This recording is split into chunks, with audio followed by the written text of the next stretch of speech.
What up? How we doing? How we living? All right, so I'm gonna show you what's going on when we talk about RPE, rated perceived effort. So the rated perceive effort, otherwise known as RPE. You'll see this when I'm training or when I'm prescribing you your training in the Train Heroic app, and you'll see RPE. A lot of people ask, is that reps? No, reps is lowercase REPS. This is repeated efforts. But to understand what we're doing with those efforts, this is where we come into understanding that rated perceived effort, which is your perception of the level of effort you're generating. Now, to help guide you even better on that is by understanding this graph. The lower half is time. The lateral half here is load, AKA could also be known as force being generated, AKA the muscle, I'm gonna put MC for abbreviation, muscle contraction, okay?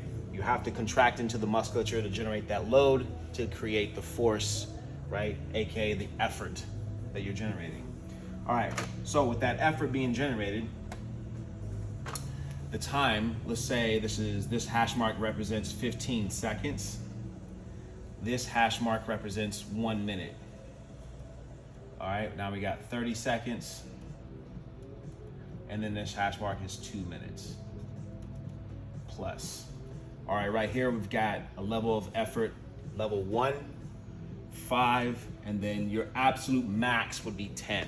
I keep the numbers low, 1 through 10, so it's perceivable up here, and you're not getting out of control with like hundreds or thousands even. So 1 through 10, 10 being your absolute max level of, can't spell, max level of effort.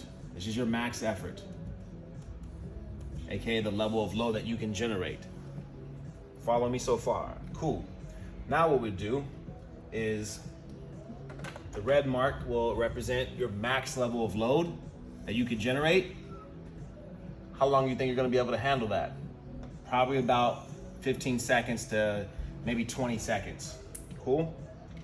Now, if I wanna generate a little bit more than that or a little less than that, right about here, we're gonna hold that for probably about a minute to a minute and a half. Then we're gonna go ahead and generate anything from 1 to maybe 2. You'll be able to sustain that for 2 minutes plus. So when we're talking about rated perceived effort,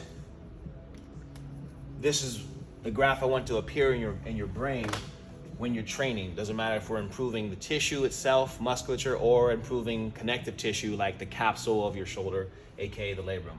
When we're generating forces to put into those tissues, this is what I'm looking at to help you understand.